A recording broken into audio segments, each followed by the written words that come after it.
Recently, Senator Charles Grassley made an interesting and very revealing request to Director Stephen Dettelbach of the ATF on October 10th, 2023.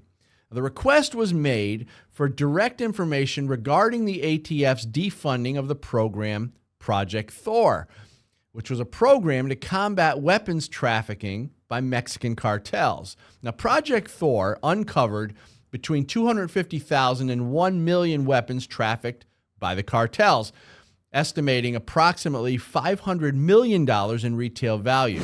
Justice Department officials said they agreed with the findings that revealed the magnitude of cartel gun-running networks in the USA. Project THOR was the first interagency intelligence project created for the purpose of identifying and dismantling cartels and the international weapons supply chains. The supply chains were reported to be countrywide, spanning as far as Wisconsin and Alaska. The weapons smuggling included a vast arsenal of military-grade weapons out of the U.S. with the help of some American citizens. Project THOR was praised for its success by those within the program.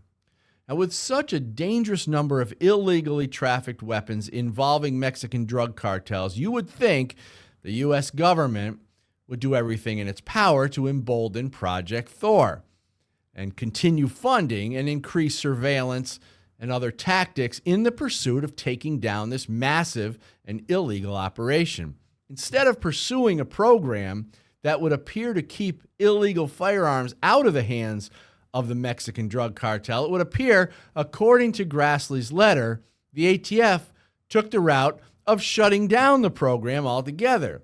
CBS was provided with government documents showing that the ATF decided to defund and shut down Project THOR by denying funding for the fiscal year 2022, despite the success it was having.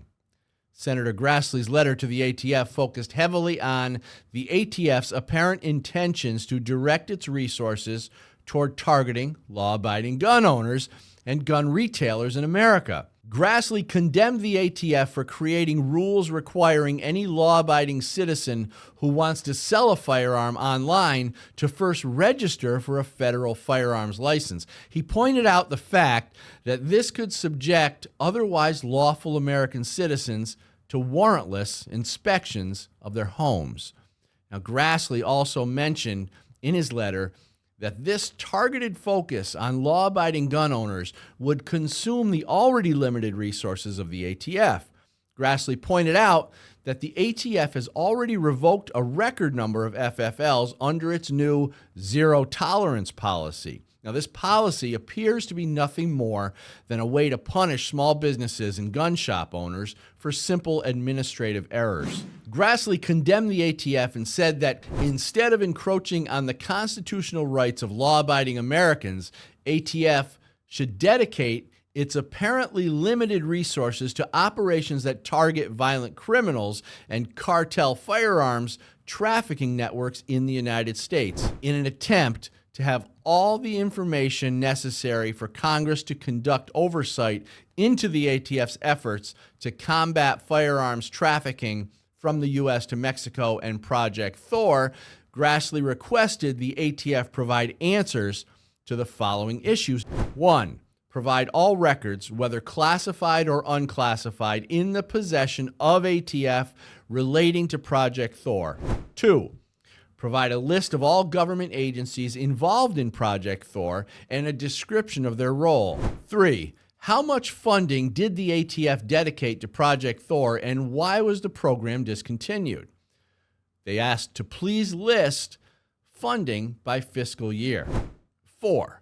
Before defunding the initiative, did ATF consider incorporating Project THOR into its current strategy to combat firearms trafficking from the U.S. to Mexico? If not, why not? If so, please describe its status.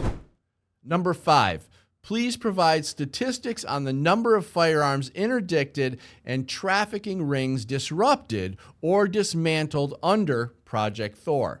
They asked to please provide the same data following the discontinuation of Project THOR. Number 6, describe how the ATF works with other U.S. law enforcement agencies and the Mexican government to share and trace investigative and intelligence information on firearms trafficked to the cartels in Mexico that were purchased in the U.S. So isn't it curious as to why the ATF would shift its resources from drug cartels to law-abiding American citizens? Thanks for watching Bullet Points. I'm Dan Wos for Gun Owners Foundation. You can find more Second Amendment content and updates at gunowners.com.